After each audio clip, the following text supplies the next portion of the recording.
Jina naitwa Aziza Ali Mangosongo, mkuu wa wilaya ya Mafia.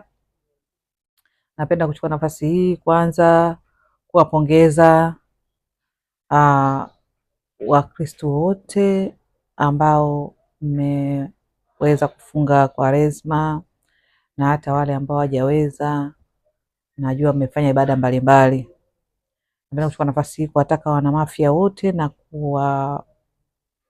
kuwatakia sikukuu njema ya Pasaka ambayo itaanza siku ya Ijumaa. Tutakuwa na ibada ya Ijumaa Kuu, lakini vile vile tutakuwa na siku ya Pasaka yenyewe ambayo itakuwa siku ya Jumapili, na itakuwa na siku ya Jumatatu ya Pasaka. Zote hizi ni sikukuu kwa upande wenzetu wa Kristo, na nichukue nafasi hii kuwataka msherekee kwa salama na amani.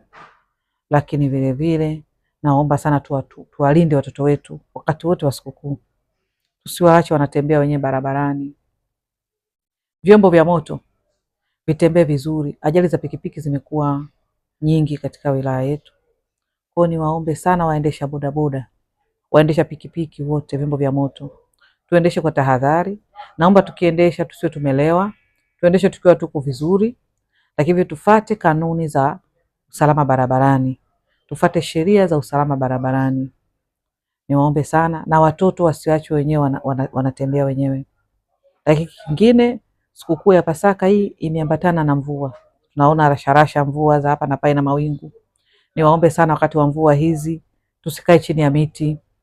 Wakati wa mvua hizi tusiende kuchezea watoto kwenye madimbwi, kwenye mashimo. Lakini wengine, kama kuna mwananchi ambaye amechimba shimo la choo, naomba alifunike kabla mvua hazijachanganya. Kwa sababu utakapochimba shimo la choo, maji yataingia kwenye shimo. Mwisho wa siku mtoto anaweza akapita hapo asijue kama kuna shimo, hata mtu mzima. Kwa hiyo niwaombe watoto tusiende sehemu ambayo imejaa madimbwi ya maji. Lakini kingine, tusicheze chini ya miti na tusicheze kwenye mvua, kwa sababu tukicheza kwenye mvua tutaweza kupata magonjwa mbalimbali. Baada ya kusema hayo, nawashukuruni sana na nawatakia sherehe njema, tusherekee kwa amani na utulivu.